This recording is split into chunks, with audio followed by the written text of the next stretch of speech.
یالا انا لله و انا الیه راجعون. جوکر اومده همتونو بکنه واجگون. بزنید شیپور رزم، اومدم بشید هزم. بکارم بذر بکنم هرز.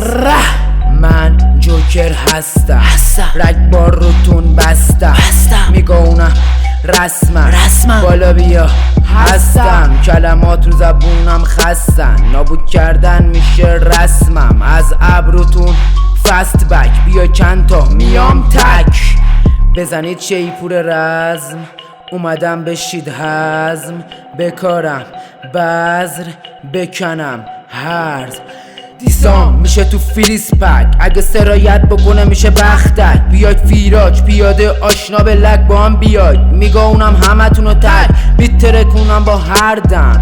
ارتش تک نفرم میخوره به درد اسکاج، چه برسه به رپ فیراج. زنجونی ندیده میگه دستش، همینجا نشون میدم بستش. رو تکزاش میگه از تخم حرفم، حتی نیست قد خورما هستش. لال بهتر میخونه از آشنا، مشکل فنیه میدم نسخش. بدون اون یکی تونم بلک، جمعش میکنم با کاردک.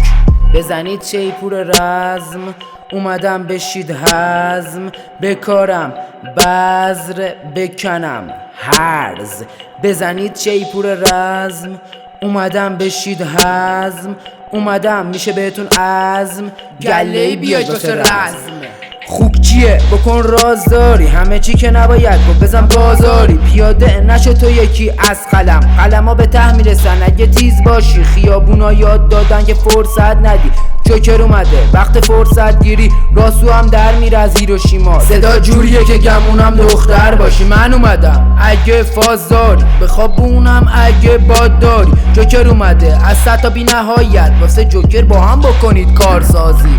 جوکر اومدم اتونو دیس داد با یه شات، منتظر جوابم تا فیستونو بکنم مات. حرفام گلوله تو سینت فروره، صدام مغزت بکنده در بیفت با دیوونه.